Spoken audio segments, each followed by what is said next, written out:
Africa's largest economy, Kenya is an African powerhouse and home to a $1 billion tech scene.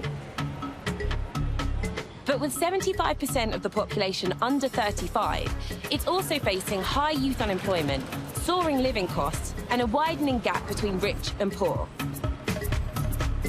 I'm Iman Amrani, and I've come to Kenya to meet two activists from the country's capital, Nairobi. From fighting for social justice to combating police violence, they both want to empower their communities and make them safer. Welcome to Generation Change, a global series that attempts to understand and challenge the ideas that mobilize youth around the world.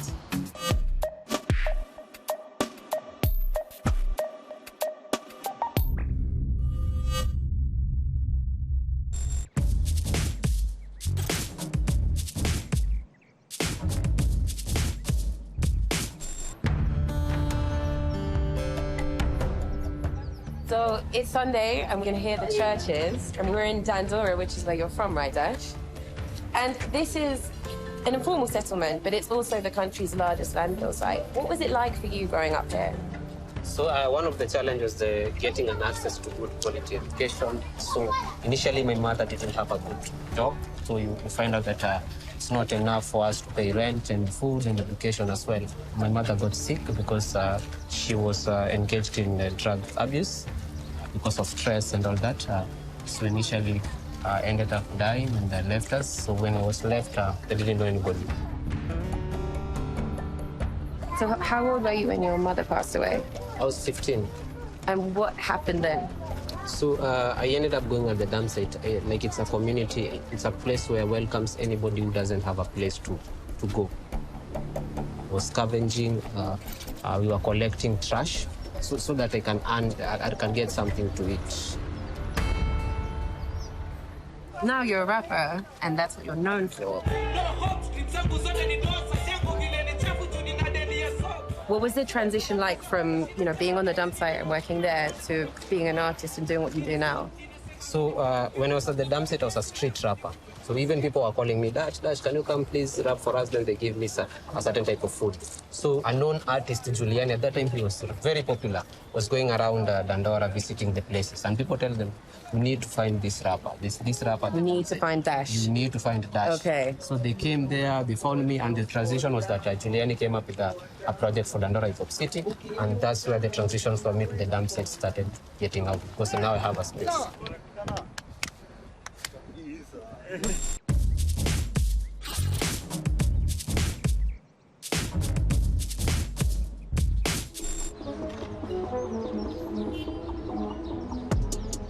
How did working on the dump site politicize you? Whenever you're at the dump site, you feel like you are hopeless, you are in a dark place where people don't appreciate you, you don't have a voice, nobody cares about who you are. So initially for me, I was like, I'm in a world where I'm facing a lot of social vices. Whenever I'm sick, nobody cares. If I have a good song, nobody cares. There's nobody to share what I have. I was performing to the birds. Very early in the morning, you find them are just there. So I was seeing them as the real audience.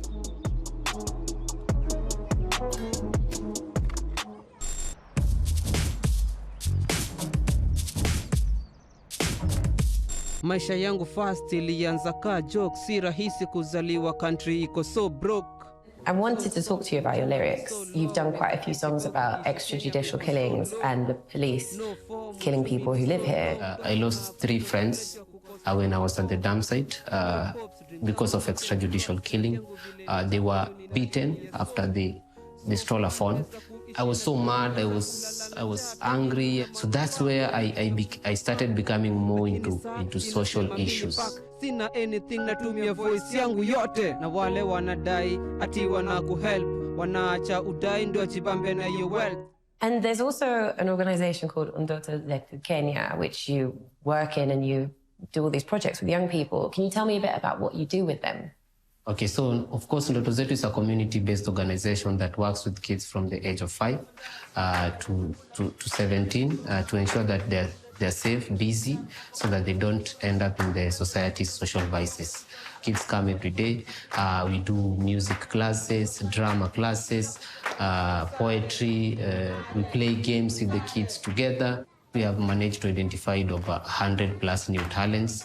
Of course, since I'm an artist, it has been more powerful than even any other activity.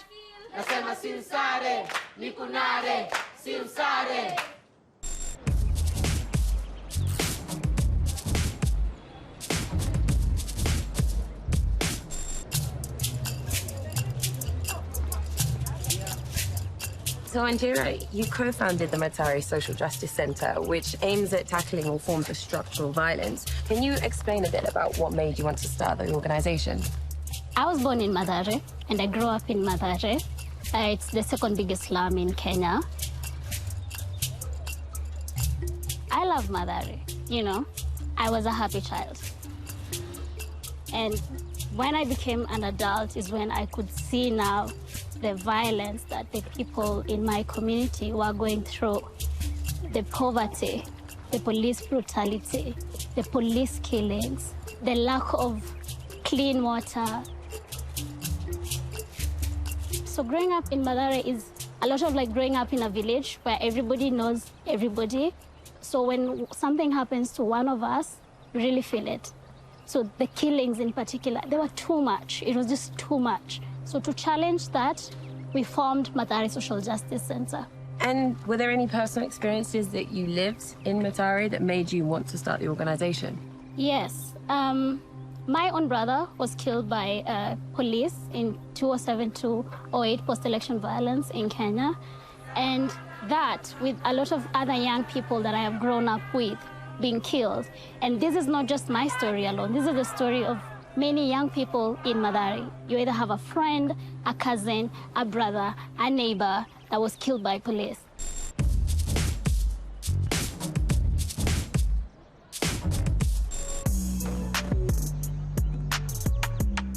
So, Wanjira, we're now outside the Mathare Social Justice Centre. Can you tell me a bit about the work that you do day to day here? Every day we receive cases from the community on different areas that we are working on to bring justice to the community members. Mostly we receive cases of police brutality, people who have been arrested with not enough reasons, cases of gender-based violence. So we have community engagements like watching films, planting trees, community cleanups, community demonstrations. And every time we meet at the center, we have to sing. Because there's a certain energy that comes when we sing together, and to just urge us on to continue walking this path of seeking justice and dignity for our people.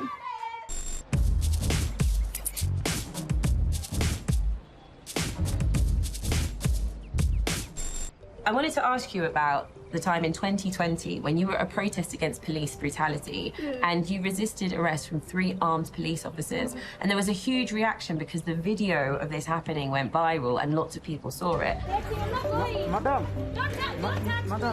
How was that experience for you, and were you surprised by the reaction that it got? Yes, I was surprised that it even went viral. I didn't know it was going to be that impactful. I protest because you're killing us. You police. That I am a woman that was able to stand up for myself made the young men in my community more emboldened to stand up for themselves. It made them feel more powerful. When we lose our fear, they lose their power. I also have to say that at that very moment, it was the pain of every mother I have worked with in seeking justice for their son. Every case I have documented, every single person I have seen lose their lives in my community, that gave me that strength to say that this was enough and these killings have had to stop.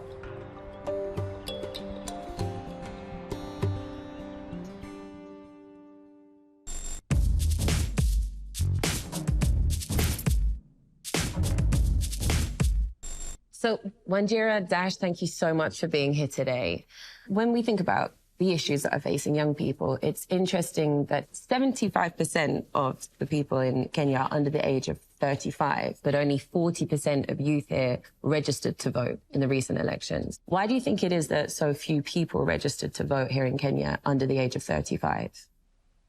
I think it was, one, a form of resistance from the people, from the 8 million Kenyans who did not come out to vote. I think they were saying that they do not want to be a part of this. They wanted a system that works for them. And on the other hand, I think voting is important because it's the only way we are going to put someone who could work for us.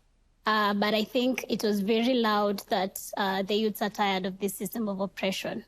And what do you think, Dash? How did you feel about the election, and how did young people that you know speak about the election?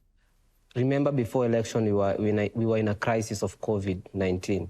And of course, even the government who were previously there were not even doing a lot to the people. They were just making the people suffer a lot because there were a lot of curfews. People are not going to job. So when it comes to people now being told to vote, they were like, no, the same government didn't care about us. Why are they caring now? They don't respect our voices. They don't hear what we say, but they want us to do what they say. And that's how we feel like our vote is not powerful. It doesn't change anything. Do you also feel that sense of apathy towards the system? I do, because we've been voting since the country got independence with little change. Look at the community where I come from. It's still the same poverty from before. So people were beginning to feel like, wait a minute, why do I even go to vote? It doesn't change my life in any way. How do you bring about change? If you withdraw from the system as it exists now, how can you amplify the issues that matter to you most? I think we need an alternative system that centers people at the very core of the issues we are trying to address. How we need to bring about change is organize ourselves as the youths and advocate with one voice as one group about the issues that matter to us. I feel like we shouldn't take a back seat and watch and complain and say, this system doesn't work for us, these people are corrupt. Can we actively organize against that system together? I know that you both care a lot about extrajudicial killings in Kenya. Around the world, there are conversations around police brutality and deaths at the hands of the police. Could you explain to me what it is like in Kenya in regards to the extrajudicial killings? The way America started the hashtag Black Lives Matter, I think it mattered most in Kenya because personally I've lost 20 plus friends. Most of them were killed by police and mob justice. And initially this is just specific only Dandora. So if you imagine how many happens each and every day in Mathare, in Kibera, in other streets. So it's quite a very, very big issue that has been happening, and we haven't been getting a solution. And Wanjira, how would you explain it? Kenya was a British colony. When we got independence, the police service that was serving the colonial government did not change. When Jomo Kenyatta became president of Kenya, he continued with the same police force that the colonial government was using, and therefore passing on their practices and the trauma they would cause upon the people to present-day Kenyans living in informal settlements. When George Floyd was killed, 13-year-old Yasin Moyo was killed in our community. And when we planned the protests, it was the first time I saw Kenyans so invested in tackling matters of extrajudicial killings in the country. Usually we will hold our demos in our informal settlements, but when George Floyd was killed, Kenyans connected their struggle in the US and our struggle down here and came out in large numbers to say, we demand an end to extrajudicial killings. So police officers have justified 72% of the killings that have happened, alleging that they were a result of anti-crime operations. And I wanted to ask, within the communities, is there a slight tension there? Do some people maybe not have sympathy when somebody who was committing a crime dies at the hands of the police? And how do you respond to that? Yes, that happens, but I think it's, we live in a country that prides itself in upholding the rule of law. What we have always said is, if someone has been found doing something wrong, can we have the law be followed? Can we have them arrested and taken to court and prosecuted, instead of the police deciding to be the judge and the jury and the executioner? Because this is what happens most of the time. And this is a crime not just in Kenya, but everywhere else. I do not think police have a right to take away anybody's life when there is a law that can be followed. For me, the biggest issue has been equality. They are not treating people same. Like, we have been having news like a certain person was took money for the government, these MPs, governors, on news, but they're not being killed. Why is it that in where we live in Dandora that someone has just stole a phone, was murdered?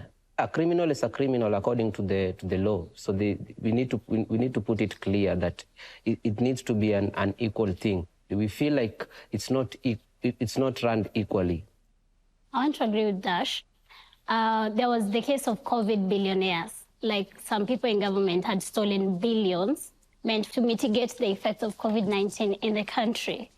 During this period, there was also a lot of poverty in the communities, and actually police did not arrest the COVID billionaires despite having been a protest. It is the people protesting against these COVID billionaires that were actually arrested. So what Dash is saying is there's a distinction between people who are stealing to survive and people who are stealing from the people, because the government stole from the poor in that particular instant, which led them to early graves. When you say that you're fighting for justice, what does justice look like for you? So for me, justice means there's a consistent, like people are treated same.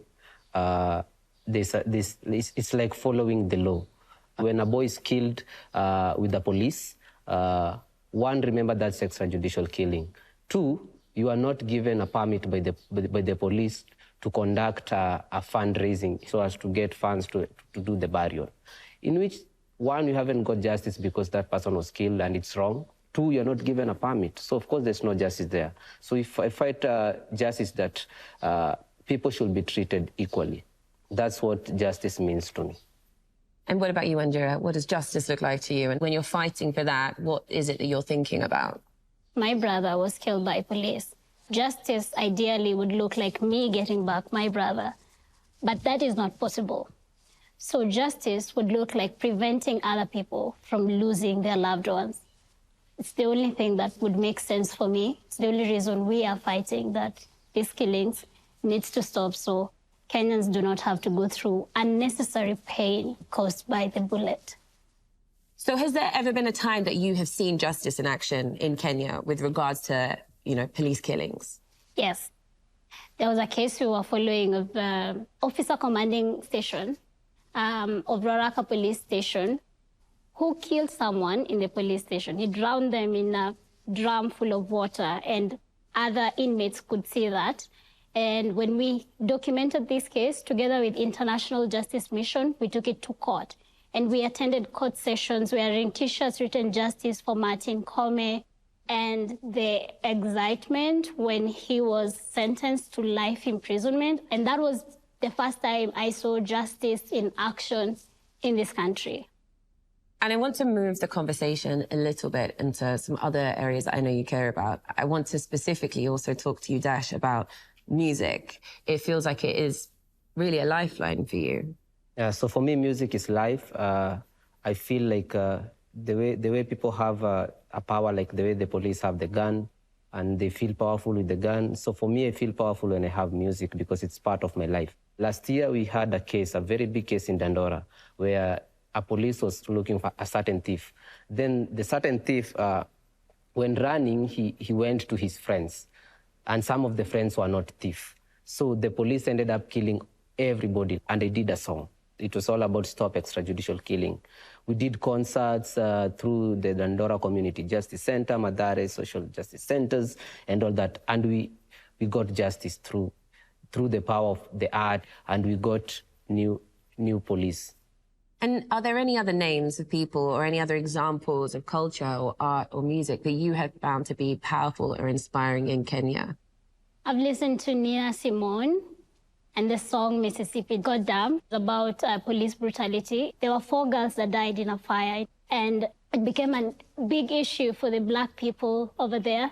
They went to a protest singing that song, made them feel so powerful. And Nina herself felt like her life had more relevance when she would sing to advance the struggle of Black people. What she was saying about then is still very relevant today in the US and also in our communities and countries back home. And I wanted to ask, social media, it's done a lot in terms of sharing messages to do with activism. How important do you think that has been for you and Kenya more generally in terms of amplifying messages like the ones you care about most? Mostly, I've been using social media as a sort of like a proof. And whenever you have social media, it's easier to even tell people like, these are part of the things that I have done. As Wanjira, there's a time she had issues with the police when they wanted to like arrest her by force. And we all saw that because of social media. So this means social media is a little bit more powerful. And so many people were inspired by her just because of the story. And this is because of the social media. It has even happened both even in the street. Someone is being arrested and is using social media to tell people that he has been arrested and he hasn't done anything. So I have said that social media have played a very, very big role in terms of documenting issues. Wanjira, you've used YouTube to teach a kind of alternative history. And I wondered if you could speak to me a little bit about why you've done that. I love history. I think history is very liberating when you get to really know and understand. I think present-day generation is quite disconnected with our very glorious history of the past. For example, my community, my home in Mathare has been around for 100 years. It's been a century of survival and resistance. Since 1920, Mathare has been existing. I think it's the oldest ghetto in Kenya. So we've had presidents from 1963 who would have done something to change the fate of the people of Mathare, but they did not. This is where structural violence comes in, that the people of Mathare continue to be neglected and continue to be exposed to systemic violence of social injustices. So when we understand as young people where we are coming from, it will be very easy to create the kind of future we want now for our children's children. And similarly, Dash, I know you care a lot about your community, and I want to hear from you directly. What is it that you're proud of in terms of where you are from and what your identity is? So, of course, I'm proud of myself from where I've come from and to where I am. I've managed to board over 10,000 kids who have identified their new talents. Among the successful stories that I have is that over 50 young girls, they could have ended up in dropping out of school, early pregnancies, but we have managed to get them out of such issues. Also, I'm also proud of the fights that I've gone through in ensuring that things are right, the songs that I've done and all that. As a final note, what is it, despite all of the issues that you have seen, that makes you get up every morning to fight for a better day? Why is it that you continue to do what you're doing? What keeps me going is knowing that I'm on the right path and I'm doing my little thing towards contributing to the betterment of society. Like Wangari Maathai said to everybody around the world, what's your little thing towards making the world a better place? So that is my little thing, and I'm happy doing it. The reason I always wake up every morning to ensure that what I'm doing, although I'm not even paid or anything, is just because I need to see a good future. I need to see a better Dandora. I need to see a better Kenyan. I need people to not live the life that I have lived. So that's why I always wake up every morning, for my future kids, my future family, and also for the future of Kenya.